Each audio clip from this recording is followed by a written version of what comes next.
We continue our look at the CCB CCT matter this morning. Joining us is a lawyer and also a member of the People's Democratic Party, George A.K. Good morning and thanks for joining us. Thank you so much. A whole lot has been said about the Code of Conduct Bureau and the Tribunal and what this means for us as a people.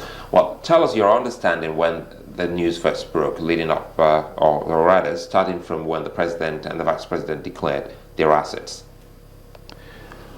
Well, first and foremost, I was quite comfortable with what was happening, especially with the declaration of the assets of the President and the Vice President, even though there were some arguments then with regard to whether the declaration should be made public and the content of the declaration, but that will take a lot of our time if we go into that. But proceeding to, the charge, which is before the CCT, made by the CCB or against the Senate President, one can say a number of things have happened, and they are happening so quickly. There are 3 courts now that are involved. The Tribunal is there, the Federal High Court is there, and then the Court of Appeal. I must say that all of the courts, 2 courts and the Tribunal, or the 3 courts as it were, have all performed creditably unlike an impression given by some lawyer that came on this platform and was like the court is about to truncate, the anti-corruption fight.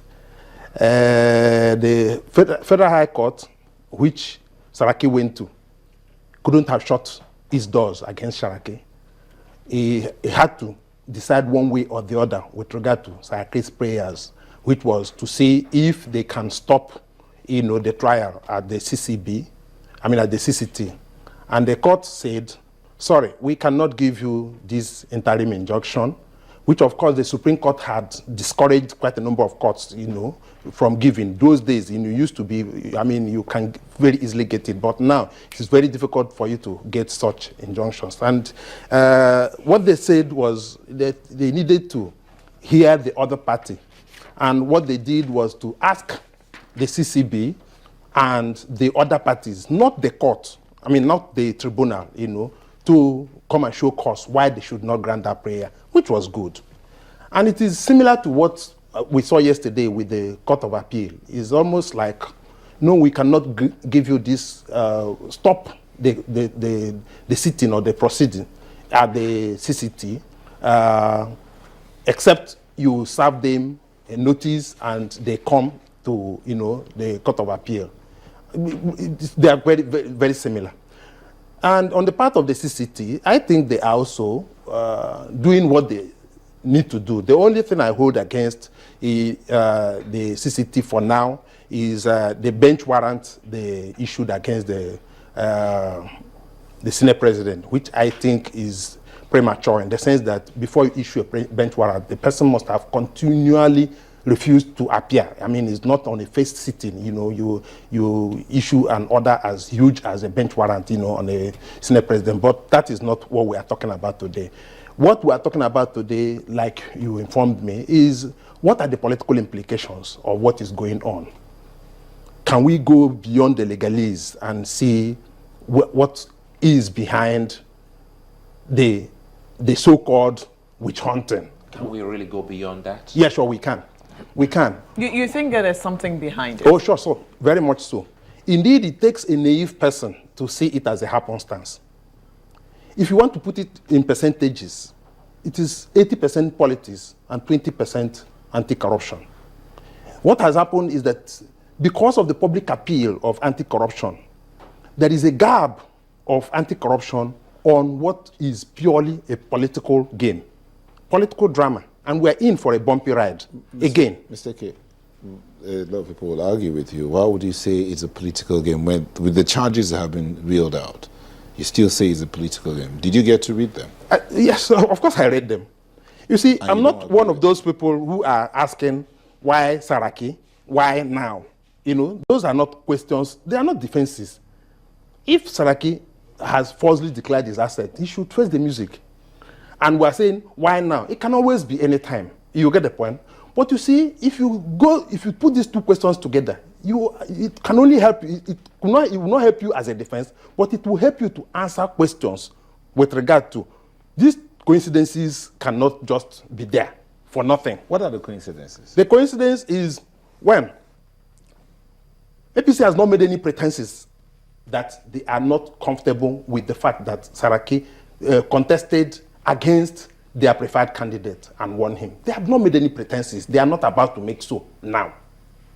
And the ripple effect is that they have, by conduct and activities, shown that they are not prepared to work with Saraki. Everybody knows that. These are all notorious facts. Everybody knows that. And then what happens? They pick up a declaration that he made some 13 years ago. Even though as a lawyer I do know that criminal matters are not time barred. I mean, you can always pick it up anytime you want. But then the happenstance is what I'm also trying to draw attention to. First and foremost, you know that they had a brush with the wife, or they still do have with EFCC and all of that. The same Saraki.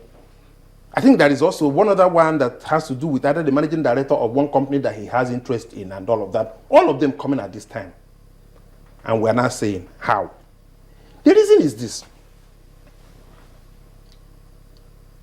Politically, you may need 2/3 of the National Assembly, the Senate, to remove Saraki, which is actually the ambition of APC. APC has not made any pretenses about the fact that they don't want to work with Saraki.